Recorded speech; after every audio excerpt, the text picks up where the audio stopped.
Minecraft has definitely evolved over the years, and along with it, it's generated structures. We've seen the introduction of villages, temples, fossils, and then they've even gone back and remade some of them. One thing that has remained the same though for over 10 years is the Minecraft dungeon.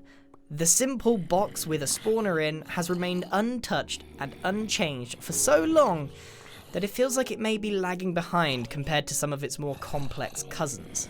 So in this video, I'm going to remake and redesign the classic Minecraft dungeon to see if it can be improved, but trying to keep its original feel. Now, finding a Minecraft dungeon, to me, is a little bit like finding diamonds. It always comes when you least expect it, and it's always a bit of a pleasant surprise because of all the loot you can get. And I don't want to change that. I don't want to make them into strongholds. I want to create a dungeon that is a similar size but offers more of a challenge and looks better than a box with mossy cobble in. So instead of just showing you the design of the dungeon, I thought we could go through what it would look like if you came across this in survival. So I'm out here in a cave, and this is what the entrance to the dungeon looks like, and it's very, very similar to the vanilla dungeon. You can see, though, that there are some big differences. One, it's a little bit bigger. So if we come in here with some torches, ow, you notice that you actually get hit by a couple of arrows, and if you stay here, you're going to get repeatedly hit by them. So the first thing that I've added is a bit of a hallway, which is indeed trapped by these dispensers. So there's only a few arrows in them, but if you're clever enough, you can just take these away.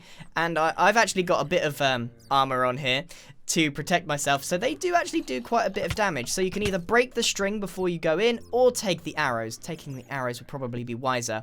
So if you run in here, you can then light this up, and then you come to the second part of my proposed improved dungeon. And this is the bit where the actual spawner is, and this is a zombie dungeon. So you can see we've come across these iron bars. If I break these, then they all try to come for me, and I would have it so that more of these come out because these will actually run through and they're more likely to do a bit of damage to you. So the key is to get in here and to light it up to disable the spawner altogether.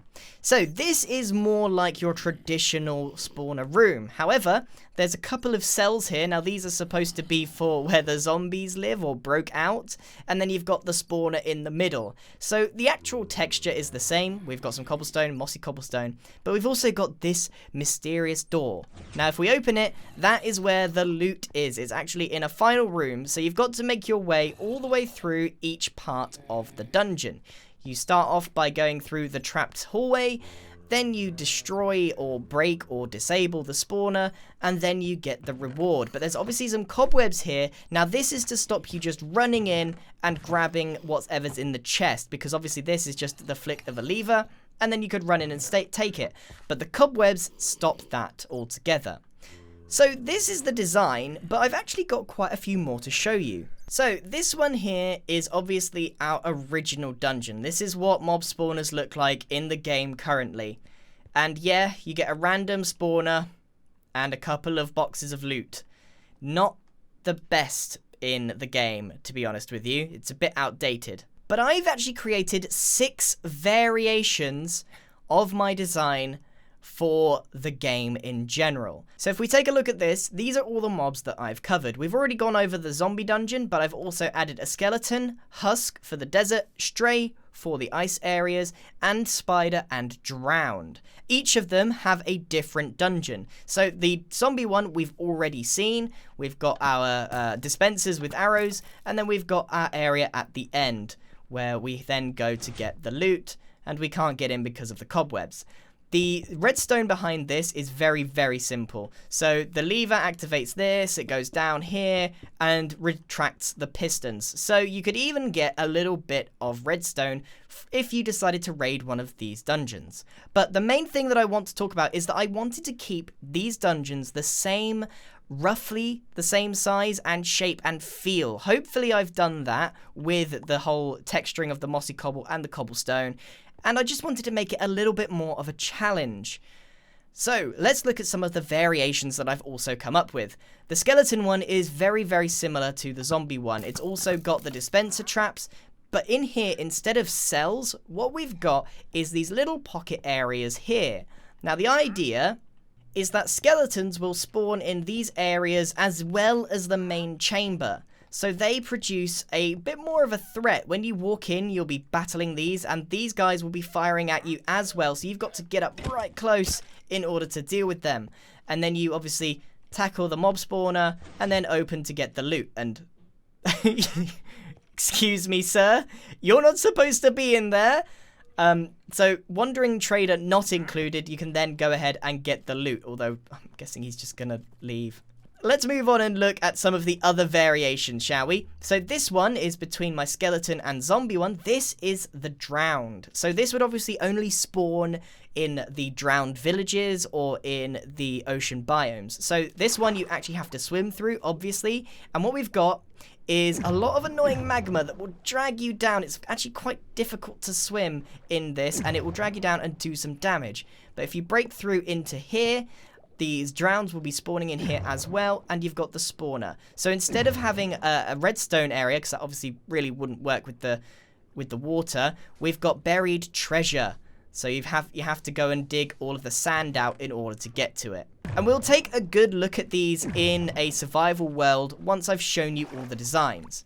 So let's move on to the next one. This is a husk design. Now this is pretty much exactly the same as the zombie, because in my mind the husk is actually just a desert zombie. There's not a huge difference between them, except the husk can survive in light. So I just retextured the dungeon. It's all sandstone, but exactly the same premise altogether. Instead of gravel, it's sand.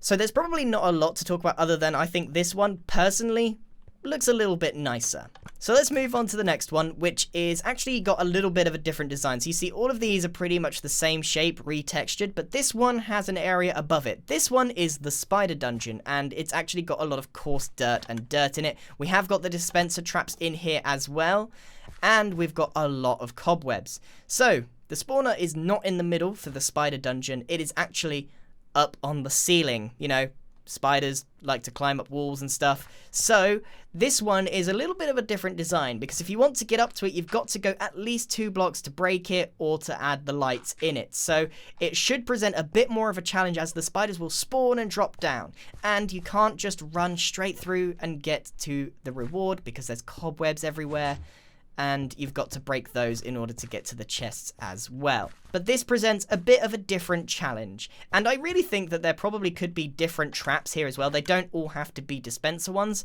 These just have the most minimal redstone, and remember, you've got to be really careful when designing these sort of generated structures not to give too many resources away. And the final design is one for the stray, which is only found in the taiga or snowy tundra biome. So again, dispenser trap. These actually hurt and will probably hurt you each time, because honestly, I've had a good play with these and I just forget that they're there every single time. Although you can see the string a lot more easily here. So instead of bars, we've got ice. If you break through, you can see that the chests are also encased in ice, and we've got the pockets for the strays in here as well. So it's very similar to the skeleton dungeon, obviously just themed around the ice. And if you think you can just run through and break this down, no, it's actually encased in ice, so you've got to spend a little bit of time. Now, I obviously know that you can just go mining around the dungeon, break this block here, and you've got your loot fairly easily. And I didn't even have to go through any of the challenges that I presented.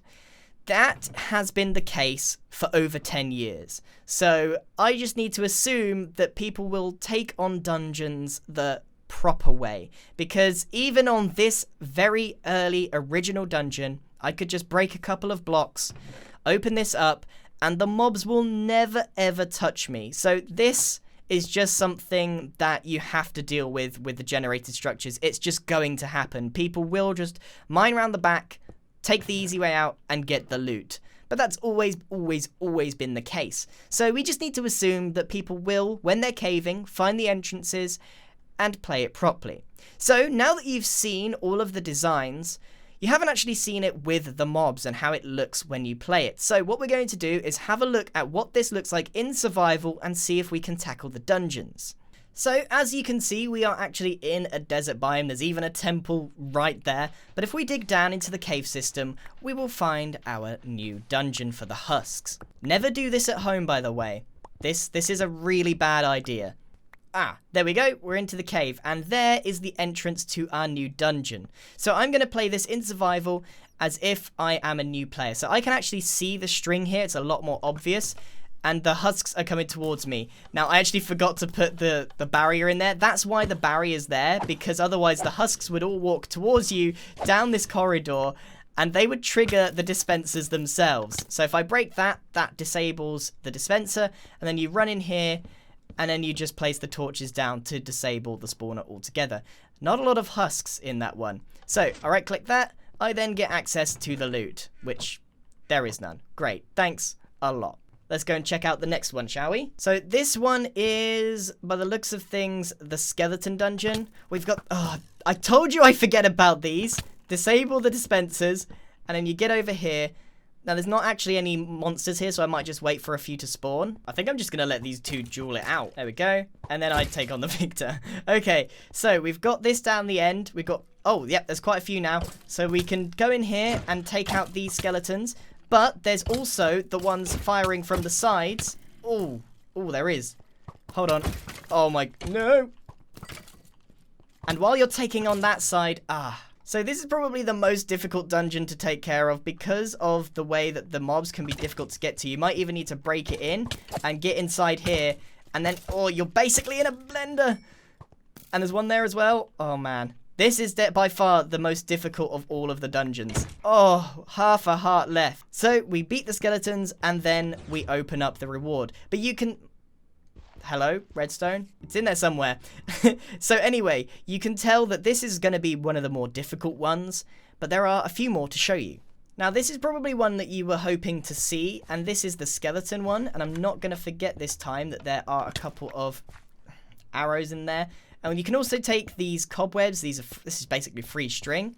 And once you get in here, you'll start hitting all of these cobwebs to make it through. And the spiders actually just fall straight down on top of you. Because obviously the mob spawner's not down here, so you might not know where it is immediately. Now imagine that I have no idea. I might look around and be like, whoa, where did they come from? And I'll come back to this. I'll start hitting all these cobwebs so that I can get through. And then... oh, more. They fall down again. See, this is one of my favorite dungeon designs because you might not realize that the spawner is up there the whole time. So you make your way up and then you can light it up and then they will not spawn. I think that is a really, really cool way to have the spiders come in because it's not immediately apparent that they are there. And I've obviously messed up the redstone on this one again. You have to break all the cobwebs and then you get the chest full of nothing. But it probably looks something... so it probably look... oh no! Now the next one is the stray. So we're obviously caving and we come across this ice cavern, which was really cool. In fact, it might be awesome if all of this stone was actually ice as well. That might even be a really cool thing. We'll get back to that. So the string really stands out here. So maybe a different trap is definitely needed for this one because you can really see it. The problem with this one is that if you place torches down, it's going to melt the ice, which is going to make your life very, very difficult for this one. Of course, I knew that when I made it, but look at the issue. Oh, if the more torches I spam, the worse it gets, and they can fire at me through there. So you have to get in here and add the torches in after. You've got to be really careful here. So you can see that they're all of these dungeons are slightly different, but they present different challenges, and you need to know what you're doing on each one, or you end up with something like this, where you're covered in water, and the mobs are just going to keep on spawning. Oh man! But hopefully you could just get through here. You break the ice down, and you can get to the chest eventually. I think this one's really fun because it can really go badly quite quickly with all of this ice. And I think the strays hit very hard. But yeah, look at this mess. This is again one of the more challenging dungeons, but I like it quite a lot. So the last dungeon to show you is the ocean dungeon. So this is one that spawns drowns. Now obviously to get in here you've got to swim down, and I'm going to pretend I don't have any enchantments on. I'm just a regular player, and there's all of these annoying magma blocks, and then you've got the drowns in here as well. So yeah, you're going to take some damage there, but you might need to in order... Oh, I haven't thought this through, have I? Because the drowns also get caught in the magma, and then they will die from that as well. I haven't thought this through at all. So let's just pretend that the magma isn't going to hurt the drowns, which it totally does. You make your way in here, and then you've probably got to destroy this one because, you know, unless you've got some sea lanterns or glowstone, you're going to need something different here because torches are obviously no use. You have got access to oxygen if you stand on the magma blocks, but obviously with all of the drowns around, that's going to be a bit more difficult. So, once you've done that, you then head over to the sand, you then dig your way to... I don't have a shovel. You dig your way to the treasure, and you've got all of the things that you came here for. And then you got to swim out to try and save yourself. So, each one of these dungeons has a unique challenge. The ice one, well, the ice melts when you place torches. With this one, there's water everywhere, so you can't use torches. You've got to use glowstone or sea lanterns. With the skeleton ones, there are those pockets. And with the husk, well, it's a little bit like the zombie dungeon. Either way, these are all of the designs based off the very old school and original dungeon for Minecraft. Each one of these designs has been thought through somewhat. Some of them may have a few flaws, like the drowned one. But tell me, which one do you like the most? Do you think this is a good remake of the Minecraft dungeon? And would this be awesome to have in the game as a bit more of a challenge than the one we have had for 10 years? Or are you attached to the very simple mossy cobblestone box? Thank you very much for watching, everyone. I hope you enjoyed this video, and goodbye!